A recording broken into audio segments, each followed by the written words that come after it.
if you're not telling your own story, it means someone else is going to be telling your story for you. And so you kind of have to make that decision. Like, are you okay with that?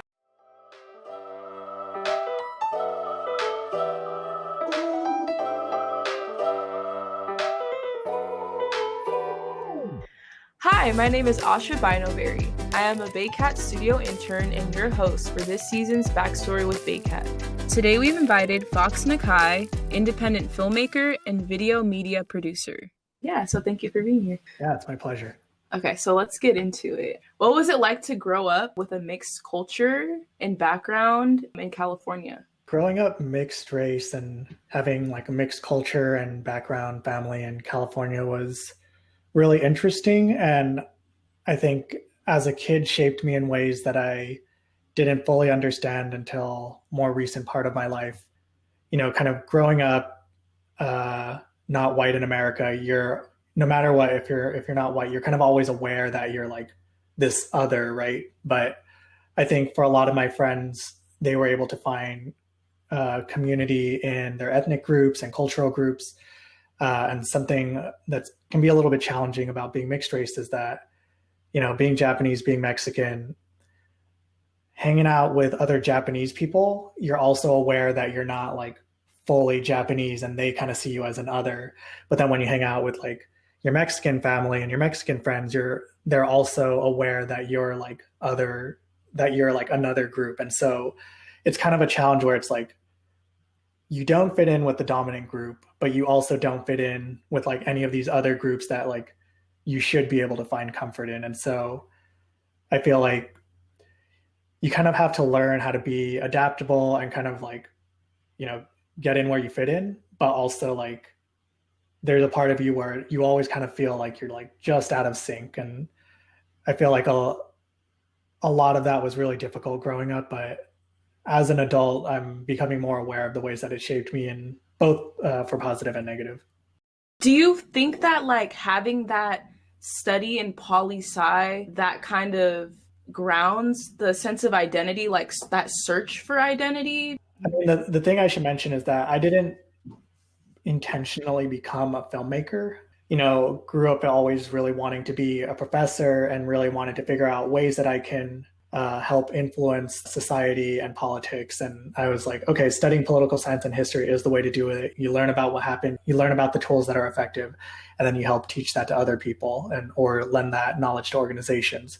And so, you know, going through college, in my mind, learning to become a professor. And I was producing videos. I mean, I started when I was like probably 15, 16. And so I always had a camera in my hand, but I never really thought much of it. I thought it was just kind of a hobby. And then when I wasn't in class, I was filming my friends and I hanging out. A friend asked me if I would be interested in filming their friend's wedding. And so I filmed a lot of weddings and started doing like promo videos as well and photography to help kind of pay my tuition in college. And that's when I started realizing that this is actually a skill that I can make money off of. And it's not just a hobby. I was like, wait a minute, this could be something I can do as like my actual source of income and I can enjoy it instead of it just being a thing on the side. After college, worked in finance and tech for a couple of years while continuing to do videos on the side for community organizations. And then there was a day when I got promoted at the finance organization that I worked at. And I noticed that I wasn't like excited about the promotion. And I realized it was because I was wondering, okay, what's the next step? If I could get promoted to any role in this company, what would I want? And I kind of realized that there was nothing there that excited me. That's when I kind of started realizing that that line of work for me was kind of a dead end. So I left that job and I was like, okay, whatever the next job is, has to be something I like. Got a job at the San Francisco Marin Food Bank, you know, was their in-house media specialist. Any type of video or photography support they needed, like I would just do it. And while I was working there, I feel like for me, making videos and media, it's not something that I want to just do as a job. It's like something I can't stop myself from doing. And so even though I'm working there doing it during the daytime, on the off hours, I'm still freelancing and producing videos for other community organizations and other community organizations around Oakland and San Francisco.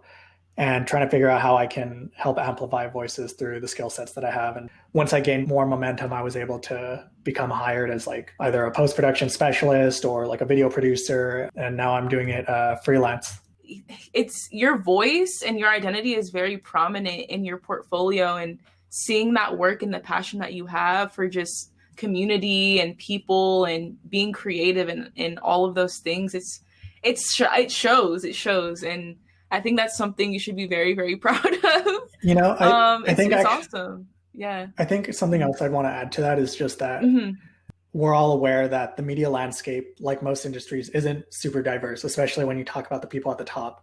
And so when you kind of have that realization, you have to like also understand that if you're not telling your own story, it means someone else is going to be telling your story for you.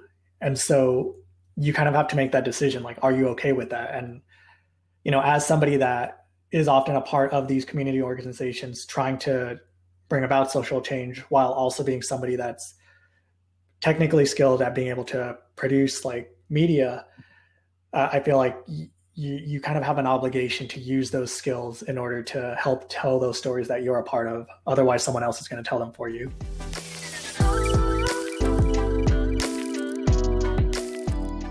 So coming from your identity as Japanese and Mexican American, how does that influence your work specifically? And then having moved to the Bay Area and seeing how, I guess, culture and community is more valued, has that also changed your creative process? Yeah, definitely. I feel like I think this is probably the case for a lot of people, but definitely for myself, and I'm sure a huge part of it is just being multicultural. I've always really been obsessed with the idea of like two different concepts kind of crashing into each other and what happens next.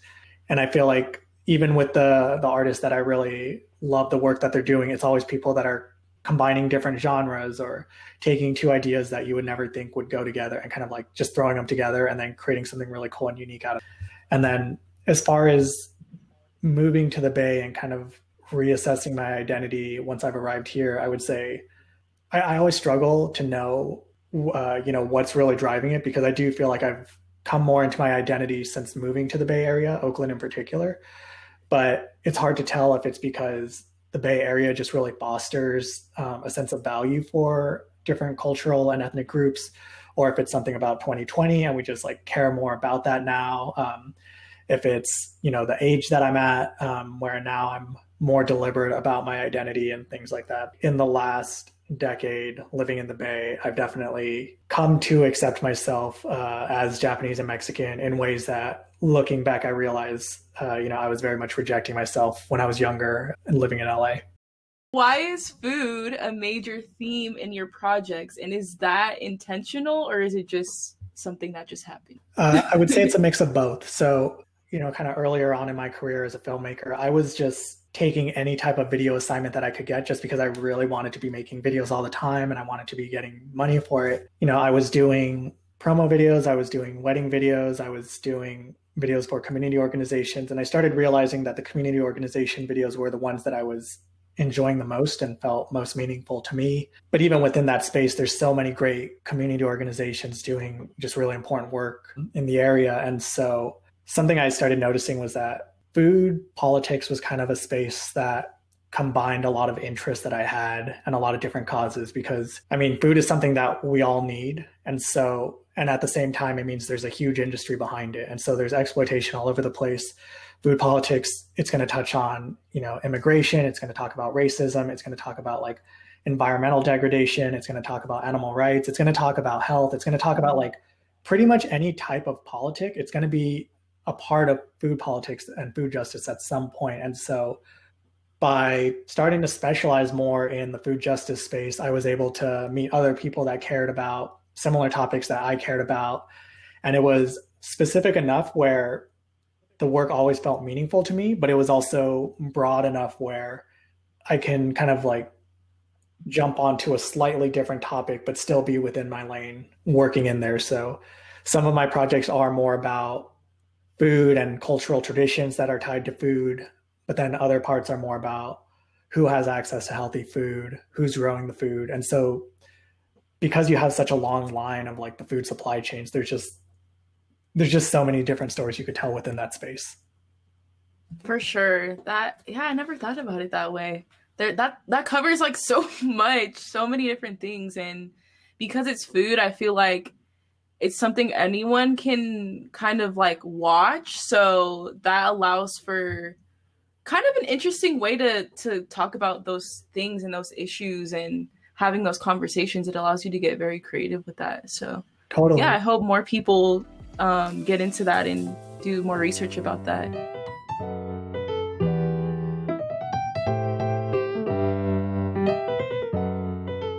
What have you learned about multiculturalism in your time here? And with that, can you speak on the projects you've worked on? Yeah, I would say that part of this might be just my time experiencing these things. So I don't want to say that LA is like this as a whole, but I remember when I was a kid in school, Los Angeles, I remember everything always seemed like it was segregated along racial lines. And so I remember looking out in the quad during lunch, and like people would call like one area of the quad like Asia, and the other part would be like Africa, and the other part would be like South America. And it'd basically be like where people like self-congregated, and oftentimes it was like along racial lines. And I always thought that was kind of interesting. I always kind of ended up bouncing all over the place, and I'd, go here and hang out with like the Mexican kids and then go hang out with the Asian kids here. And so like I was always kind of used to like having to make my rounds, like, and then moving here, I feel like, I don't know, I noticed different cultures kind of mixed more often in the Bay Area. And on top of that, the Bay Area is also a much more walkable place. The opportunity to run into people and like cross paths with people is just more frequent here. It just seems like there was a lot more mingling. Something that kind of brought me to doing a lot of work within the Black community is that one of my early clients through the food justice space is an author, Brian Terry. He's kind of known for like doing a lot of work around plant-based eating within like Black and brown communities, specifically Black communities though. And he's the chef in residence at the Museum of African Diaspora. I did a video with one of his friends, and then he saw that video and was like, hey, can you start doing some videos for me? I'm going to be joining MOAD soon. And so I started doing videos with him at MOAD, and then MOAD started asking me if I wanted to help them with some other videos for additional programming that they were offering. And so started doing that. That was like a big part of it. Also just the inevitability that living in Oakland's a Black capital. And of course, like a lot of my friends are going to be Black, and I want to be making films, shorts, TV series. I want to be working on projects with my friends. And so it's inevitable that we're going to be helping each other work on our projects together. Can you tell us a little bit more about the projects, specifically like Sirius Lee? So in case you don't know, Theo Hollingsworth is a director, filmmaker, writer, actor, musician. We're working full-time together at BAYCAT, freelancing together, working on our own creative projects together, and then hanging out as friends.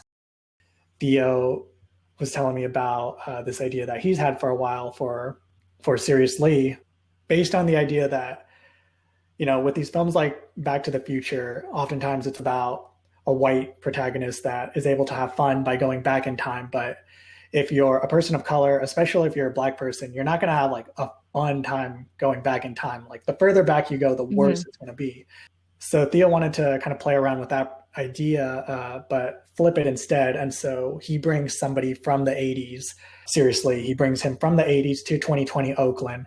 And now he has to adapt to modern society. And it's a fun opportunity to play with the fish out of water concept, but in a way that also allows us to have, like some social commentary built in, because a lot of the ways that somebody might be like great in the 80s are actually like really problematic in 2020.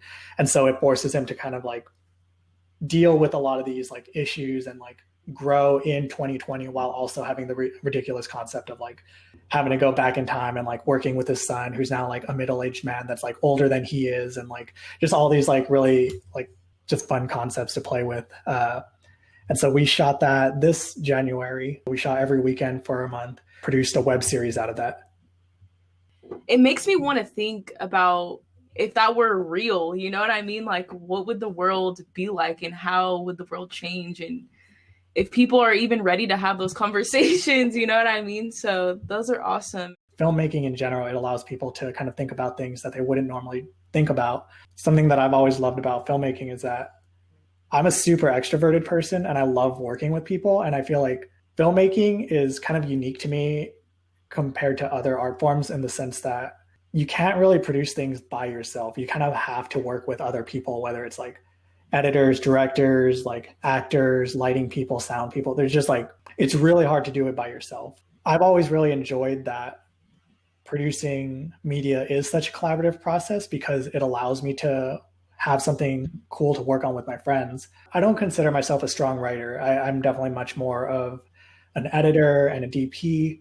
And so being able to work on these projects with my friends where Theo are writing the idea or acting in it, I'm able to kind of like sit back and focus on what I can do better and also allow them to kind of do what they want to be doing. And so it's just like really fun to be able to work on a project like that with your friends.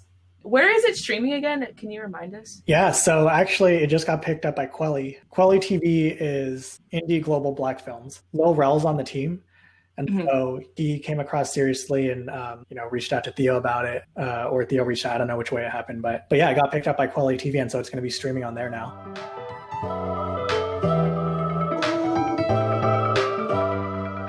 Would you like to tell us a little bit more about any personal projects that you're currently working on? Yeah, so I'm currently in production for an independent film of my own. It's called Mixed Feelings. So it's based on a lot of my experiences, kind of brings in a lot of other voices as well. So I talked earlier about how growing up mixed race, it shaped a lot of my identity, but I wasn't always aware of, what was shaping my identity because I was mixed race and what was kind of coincidental. And so at the same time, I was thinking about, as my family's getting older, their health they're declining and they didn't pass on their languages to their children. And so me and my siblings, we all only speak English, same with my cousins.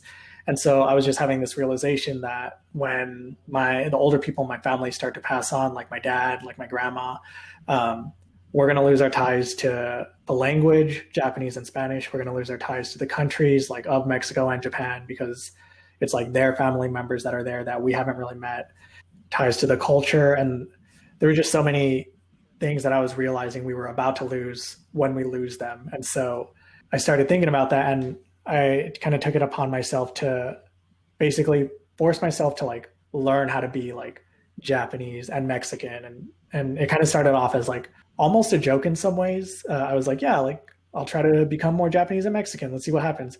And then as I started telling other people about this project, they would be like, wait, I've actually been feeling the same way about myself and, been wondering how I'm going to carry on my family traditions and feeling like I'm not X enough to carry on my family culture. And so I started realizing that this is actually something that a lot of people are really wrestling with. And I wanted to take it from a personal project and make it into actually like a film that other people could benefit from, but also participate in. So that way I'm not just talking at them with the film. And so the film is kind of documenting myself as I try to learn Japanese and Spanish simultaneously in order to connect with my grandmother who her memory's starting to fade, as well as my father who Japanese is like his primary language.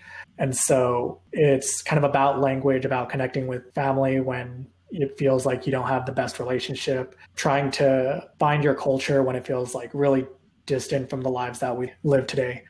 This is the first time I've kind of made a film about myself, and I really don't want it to come off as like narcissistic or navel gazing. And so in the same way that the film is about language and conversation, I also want the film itself to be interactive with the audience. Since I realized that so many people were also struggling with this, I started inviting people to kind of call in and, talk about their experiences of being mixed race or being children of immigrants and how they're feeling about it. What started off as a few anonymous people calling in that heard about the project through word of mouth kind of started spreading. And it ended up becoming this anonymous therapy line where people would kind of call in and talk about how they're struggling with their identity and like wondering how they're going to basically carry their family's culture forward when they feel like they haven't really done so. I think as the world becomes more globalized, as we become more, the world itself is only going to become more mixed race. It's like the future is just going to keep becoming browner and browner.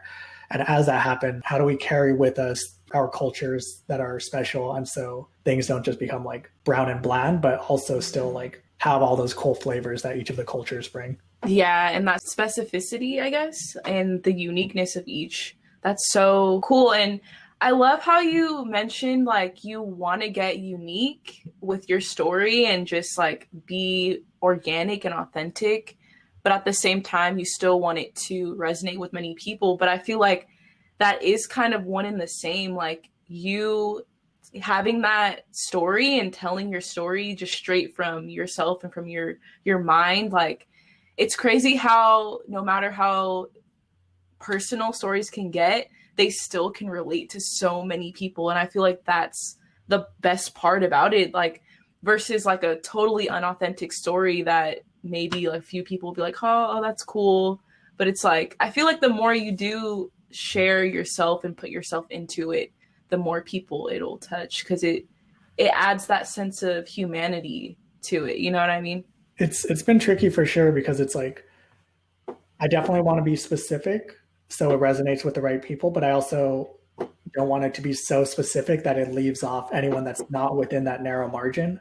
And so I'm constantly debating, how much of this backstory do I need to explain to people that aren't mixed race or children of immigrants, and how much do I need to just kind of like state it as fact, and people watching it will be like, yeah, I get it, and then just kind of keep moving on, because it's like you only have so much time within a film. True. Very true. That can be heartbreaking too, because there's some moments you want to keep that may not be as important, but then, you know what I mean? It's like, but no, like, that's like the moment for me that I want to keep. Like a lot of what we're doing right now reminds me of the project, because, the film is, I'm trying to keep it as intimate as possible since it started off as a family project. And so a lot of the film is, recorded conversations between me and my parents, or me and my grandmother, or even the calls that people are leaving where they're acting almost like it is like a form of therapy. It's like deeply intimate experiences that you don't normally get out of a documentary. Mm-hmm. What kind of, I guess, stylistically, what are you aiming for, if you're comfortable sharing with us, for Mixed Feelings, like visually? Yeah. Mm-hmm. So in my mind, it's a combination of documentary and surrealism. And so someone that I really take a lot of inspiration from is Terrence Nance. Random Acts of Flyness, an oversimplification of her beauty. And both of those are kind of examples where it's talking about social kind of race topics, but the visualization for them is very surreal, and it's not typically something you see with documentaries. So I'm trying to avoid the form of documentary where it's just somebody talking and then like slow motion shots of something that's like kind of related. Yeah. And trying to like figure out, okay, like what are cool ways that I can be combining the cultures in a way that visually makes sense. And so it's definitely been a challenge. A big part of the difficulty is that I've never been the person that's in front of the lens. And so I can feel super comfortable operating as a DP or as a director, but having to film myself is especially hard. And because it's quarantine, I can't just like bring a DP over. So it's like a lot of figuring out weird mounts that you can use to like mount the camera onto places, because I can't just have somebody hold it there. Yeah, it definitely forces us to get creative with that. Making like little TikToks or something, like you're by yourself, you're in your room, like no one's there to set it up for you. So oh man, no, I'm so glad you said that. So yeah. There's this viral TikTok going around right now of this little Chinese girl who watched Mulan with her mom, and she's like, I can't speak Chinese, so why am I Chinese? Like, why am I Chinese if I can't speak Chinese? And It's like, I feel like that really boils down a lot of what I'm feeling, where when I was younger, I used to, actively avoid learning my parents' languages. As I started getting older, I used to think, oh, it would be cool if I was trilingual. Imagine if I spoke Japanese and Spanish. And lately it's gotten to a point where it's like, I would almost describe it as like just short of physically painful that I can't speak the languages. If somebody gave me the opportunity to like trade like a hand to be trilingual in my parents' languages, I would probably make that trade, just because it's like, I feel like a part of myself is missing by not speaking those languages. And that little girl, like, she's probably like 2 or 3 years old. She's like crying over it. But the fact that she was able to articulate that, and the fact that it ended up becoming viral, to me kind of indicates that it's something that a lot of people are really struggling with. And so excited to kind of keep digging deeper with this.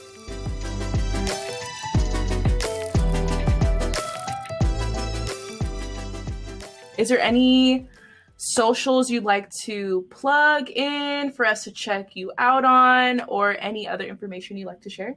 Yeah, so if you're going to be following anything on social media, make sure you're following Sirius Lee. I mean, it's about to blow up. So with Mixed Feelings, I do have a newsletter and a website. So if you go to mixedfeelingsfilm.com, you can check out the trailer. You can learn more about the project. You can sign up for the newsletter.